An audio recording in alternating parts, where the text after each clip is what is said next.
Bem-vindos ao canal da Firecoder no YouTube. No final do vídeo, temos um presente para você. Te aguardo lá.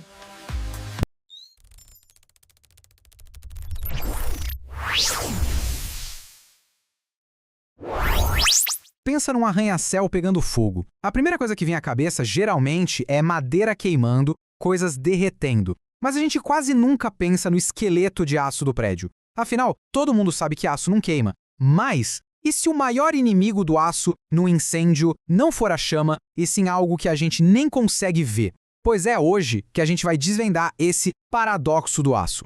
E a pergunta que move tudo é essa aqui, bem direta. A gente confia no aço para construir nossas cidades, para levantar pontes e prédios gigantescos, justamente por causa da força dele. Ele não pega fogo. Então, por que se gasta tanto tempo e dinheiro para proteger uma coisa que, em tese, já é a prova de fogo? Parece um contrassenso, né? E olha, não é só impressão nossa, não.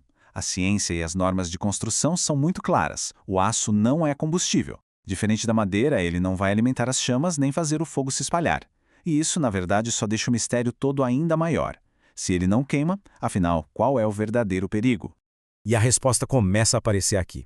O inimigo não é a chama que a gente vê, mas um subproduto dela, invisível, silencioso e extremamente poderoso. Exato. Embora o aço não queime, o calor afeta ele de uma forma, assim, dramática. Ele funciona quase como uma esponja, sabe? Absorvendo toda a energia térmica do incêndio. E essa absorção de calor que dá início a uma cadeia de eventos muito, muito perigosa. Agora, olha só que impressionante essa tabela. A temperatura num incêndio comum pode passar fácil dos 600 graus Celsius. E como a gente pode ver aí, a essa temperatura o aço já perdeu mais da metade da sua capacidade de carga e quase 70% da sua rigidez. Na prática, ele fica mais mole, mais deformável e simplesmente não consegue mais sustentar o peso para qual ele foi projetado. E é aí que mora o risco de colapso total da estrutura. Então, o pulo do gato é esse. A engenharia de segurança contra incêndio em estruturas de aço não é sobre impedir que o material queime, é sobre garantir que o prédio não venha abaixo. O objetivo principal é comprar tempo, um tempo precioso que serve para todo mundo conseguir sair do prédio em segurança e, claro, para os bombeiros poderem chegar e fazer o trabalho deles. Certo, mas como é que se mede essa capacidade de resistir? A engenharia não trabalha com o achismo, precisa de padrões claros. E no Brasil, isso é definido por um conceito que é fundamental. E para que essa segurança seja algo concreto, existem regras muito bem definidas. Aqui no Brasil, essas duas normas técnicas, as NBRs, são como um manual de instruções dos engenheiros. Elas dizem exatamente como projetar e como verificar se um prédio de aço é seguro em caso de incêndio. E aqui está a sigla-chave de tudo, TRRF, Tempo Requerido de Resistência ao Fogo. Presta atenção, a gente não mede a segurança em graus Celsius, mas em minutos. O TRF de uma edificação pode ser de 30, 60, 90, 120 minutos ou até mais, dependendo do tipo do prédio, da altura, da ocupação. E essa citação, que vem das próprias normas, resume perfeitamente a filosofia por trás de tudo isso. O que importa não é quão quente o incêndio fica, mas sim por quanto tempo a estrutura aguenta o tranco. O tempo é o verdadeiro medidor da segurança. Ok, então a gente já entendeu que o objetivo é ganhar tempo. Mas como os engenheiros fazem isso na prática? Vamos dar uma olhada nos escudos que eles usam para essa batalha. A estratégia mais comum é criar uma barreira. É bem simples de entender. A gente basicamente veste o aço com uma camada de material isolante que retarda e muito a absorção de calor. É como colocar um casaco de proteção em toda a estrutura. E existem vários tipos de casacos para o aço, viu? As argamassas e as fibras são como um reboco bem grosso que é aplicado com spray. As placas criam tipo uma armadura rígida em volta de um pilar ou de uma viga. Envolver a estrutura em concreto é a solução, digamos, mais parruda. E a tinta intumescente, essa é quase mágica. Parece uma tinta comum, mas quando esquenta ela incha que nem um marshmallow, criando uma espuma isolante que protege o aço.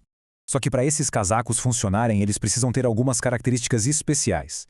Primeiro, eles têm que ser péssimos em deixar o calor passar, ou seja, ser um isolante de primeira. Segundo, eles precisam aguentar muito calor sem esquentar rápido. E o mais importante de tudo, eles não podem simplesmente rachar e cair no meio do incêndio. Eles precisam ficar no lugar, protegendo o aço até o fim. Agora, é muito importante entender que proteger a estrutura de aço é só uma parte de uma estratégia de segurança que é muito, muito maior. Tudo isso que a gente viu, esse casaco do aço, faz parte do que a gente chama de proteção passiva. Ela está lá, quietinha, faz parte da construção, pronta para agir se o pior acontecer. Já a proteção ativa é aquela que ataca o fogo de frente. São os alarmes que disparam, os sprinklers que jogam água. Ou seja, uma segura forte enquanto a outra vai para o combate. E as duas são absolutamente essenciais. Porque no fim das contas, a segurança de um prédio é como um ecossistema. Não adianta nada ter a estrutura mais resistente do mundo se as saídas de emergência estiverem bloqueadas ou se ninguém for avisado a tempo de que há um incêndio. Cada um desses pontos aí é uma peça de um quebra-cabeça gigante e todas elas precisam estar no lugar certo para que vidas sejam salvas. E assim, o paradoxo do aço se resolve. A solução não é tentar tornar o aço mais forte contra o fogo, mas sim protegê-lo de maneira inteligente do seu verdadeiro inimigo, o calor.